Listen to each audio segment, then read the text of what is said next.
Edhe pse thot se Partia Socialiste ishte ajo që i dha jetë reformës në drejtësi, Edi Rama angazhimin e tij nuk e mbyll më kaq, por kërkon që të garantohet pakthyeshmëria e saj.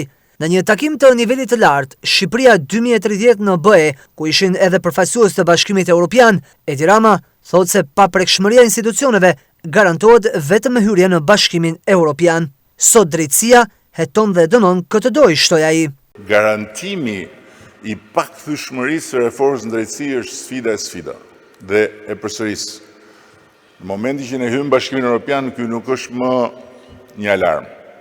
Po deri kur ne të jemi në Bashkimin Evropian, ky duhet të jetë alarm i vazhdueshëm që reforma në drejtësi të jetë e pakthyeshme, që institucionet e reja drejtësisë që janë patjetër të përmirësueshme, si çdo institucion tjetër, duhet të jenë të paprekshme në kuptimin e ekzistencës tyre, që të mos ketë mundësi që cilado forcë politike apo cilado konfiguracion forcash politike të kërcënojë zhbërjen ose përmbysjen.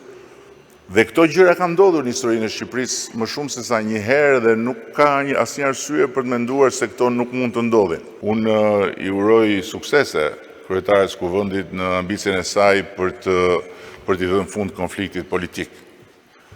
Por është një ambicie që kërkon një kapacitet të rishkrimit të historisë, dhe jo të rishkrimin në letër, po të rishkrimin në mendje.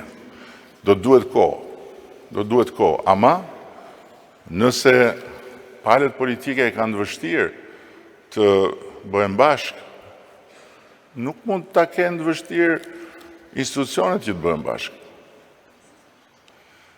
Nuk mund ta kenë vështirë pushtetet e pavarura nga njëri tjetri që të bëhen bashkë. Dhe të bëhen bashkë pikërisht në emër të pavarësisë për njëri tjetrit për të kontribuar për një proces reformimi dhe ligjbërje dhe shtetbërje që është në fundit misioni tyre i përbashkët, secili në pozicionin e vet. Zgjolli këtë moment për të hedhur poshtë të gjitha spekulimet se Komisioni i Posaçëm Antikorrupsion do të ndërhynte në reformën në drejtësi.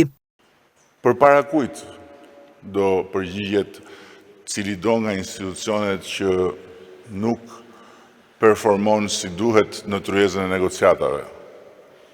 Përpara qeverisë nuk është e mundur. Qeveria përgjigjet për veten e vet dhe edhe qeveria shkon jep llogari në parlament nëse nuk është duke përmbushur një objektiv të këtij procesi historik. Atëherë të gjithë duhet i referohen Kuvendit. Nga ana tjetër, celebrimi i atyre që kemi arritur është i lehtë, por përmirësimi dhe adresimi i çfarë kemi mësuar në 10 vjet se nuk shkon është i vështirë.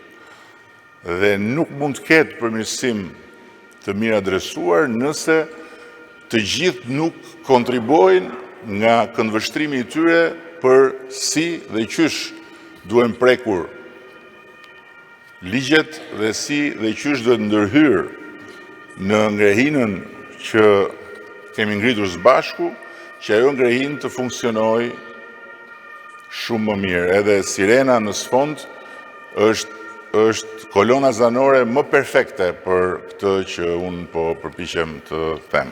Për Ramën, Shqipëria nuk ka rrugë tjetër veç se integrimit në Bashkimin Evropian, për të cilën thotë se janë të vetëdijshëm që nuk është një bankomat, por e sheh si të vetmën mënyrë ku mund të garantohet liria dhe barazia para ligjit, pavarësisht se kush udhëheq në Tiranë. Gjithçka është ende e kthyeshme. Është ende e brisht, është ende vulnerabël dhe për këtë arsye na duhet Bashkimi Evropian. Me çdo kusht dhe me çdo çmim. Ne na duhet Bashkimi Evropian. Ne na duhet të hyjmë në atë derë që është hapur sot si një mundësi jo vetëm reale, po aktuale, një derë që është hapur me premisën që deri në fund të 2027-s ne mund të mbyllim negociatat si një vullnet i dyanshëm dhe një derë që mund të mbyllet nëse ne nuk jemi të shpejt dhe të fokusuar për të shfrytzuar hapësirën e kohës që kemi në dispozicion.